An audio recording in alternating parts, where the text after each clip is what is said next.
आप देख रहे हैं अलवी सिटी न्यूज़, सच आपके सामने। देखते रहिए अलवी सिटी न्यूज़, सच आपके सामने। आदाब, नमस्कार, सत श्री अकाल।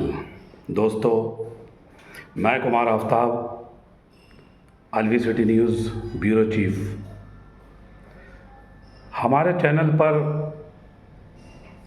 बने जनता की आवाज़ जनाब इरफान मंसूरी साहब जनता की बेहद ख्वाहिशों पर एक बार फिर हमारे स्टूडियो अलवी सिटी न्यूज़ पर, और मैं इरफान मंसूरी साहब का दिल से शुक्रिया अदा करता हूं कि जनता की बेहद डिमांड पर उनको एक बार फिर मैं नहीं बल्कि जनता ने ही मेरे से कई बार इस बीच में ये कहा कि नेताजी को एक बार उनका इंटरव्यू एक बार आप और लें।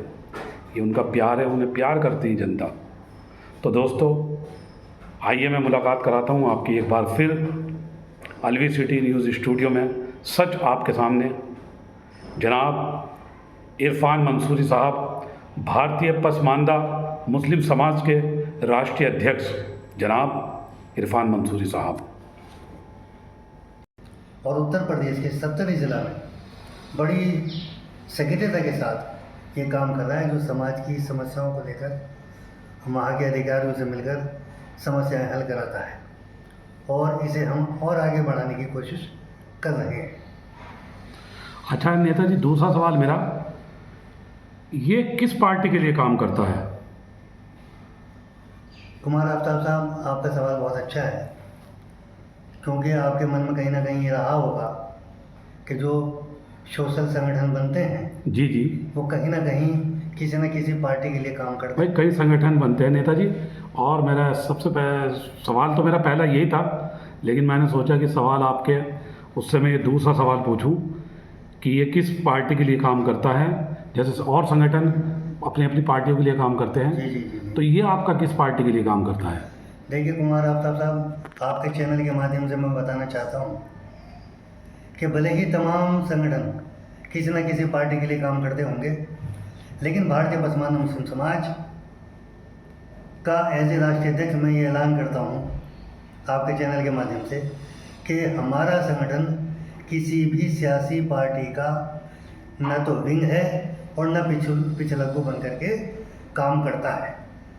हाँ, इतना ज़रूर है कि हमारे संगठन में ये छूट है कि आप किसी भी पार्टी में रह करके समाज की अच्छाइयों को उजागर करते हुए उनकी समस्याओं का निराकरण करें, उन्हें सुलझाएं, लेकिन ये संगठन चुनाव के वक्त में किसी के लिए काम नहीं करता। ये सामाजिक संगठन है और रजिस्टर्ड संगठन है।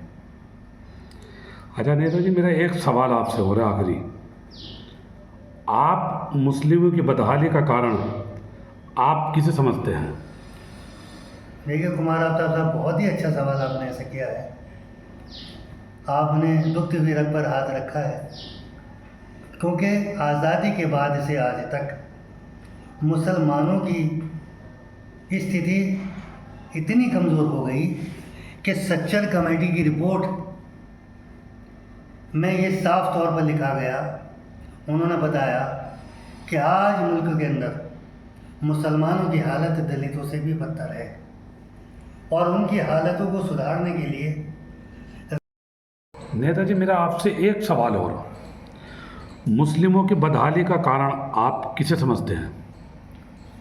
देखिए, मुस्लिमों की बदहाली का सवाल जो आपने किया है कुमार आफ्ताब साहब, बहुत ही अच्छा सवाल है, क्योंकि आज़ादी के बाद से आज तक मुसलमानों की बदहाली जो है उसकी जिम्मेदार सियासी पार्टियां हैं, और कहीं ना कहीं मुसलमान खुद भी हैं, क्योंकि सच्चर कमेटी की रिपोर्ट चीख चीख करके ये कह रही है कि भारत के अंदर मुसलमानों की हालत दलितों से भी बदतर है। और रंगनाथ मिश्रा आयोग ने सिफारिशात भी पेश की थी कि मुसलमानों को हर क्षेत्र में, चाहे वो निजी क्षेत्र हो, सहकारी हो, सरकारी हो, उसमें रिजर्वेशन देकर इनको मुख्य धारा में लाने की ज़रूरत है, तभी इस मुल्क को खुशहाल बनाया जा सकता है। साथियों, तमाम सियासी पार्टियों ने आज़ादी के बाद से आज तक मुसलमानों का इस्तेमाल तो किया, लेकिन और उनको लुभावने वादे भी किए, लेकिन सरकार बनने के बाद उनको दिया कुछ नहीं।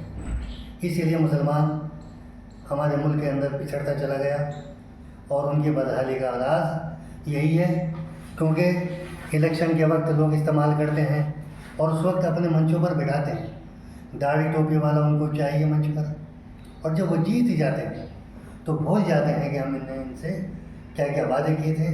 उनको फिर अपने बगल में बिठाना भी अच्छा नहीं लगता। तो साथियों, 2027 में कुमार आफ्ताब साहब हमारा एक मिशन है और हम रणनीति तैयार कर रहे हैं कि हम प्रदेश में घूम घूम कर लोगों को तैयार करेंगे, जनता को तैयार करेंगे और शर्तों की बुनियाद पर जिसे भी हमें वोट देना होगा, अपनी शर्तों की बुनियाद पर हम वोट देंगे। क्योंकि जब हमारी शर्तें होंगी तो वो सरकार बनने के बाद मानेगी। ऐसा नहीं हम बिना वजह बगैर किसी शराइत के आधार पर वोट तो दे देते हैं और सरकार बनवा देते हैं, जबकि इन सियासी पार्टियों को खूब अच्छी तरह पता है कि जब तक मुसलमान कांग्रेस के साथ रहा, कांग्रेस की सरकार रही, कांग्रेस का साथ छोड़ा, जनता दल का साथ दिया, उसकी सरकार बन गई, उसको छोड़ा, समाजवादी पार्टी की सरकार बना दी, उसको छोड़ा 2007 में पूर्ण बहुमत के साथ बहुजन समाज पार्टी की सरकार बना दी।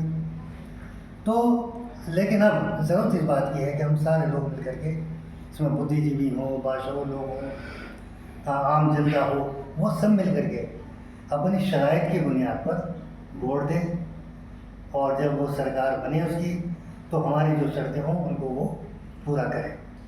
मेरा आपके चैनल से एक दरख्वास्त और थी कि हमारा यूपी बड़ा बहुत है, प्रदेश बहुत बड़ा है, इसको 3 भागों में बांट देना चाहिए।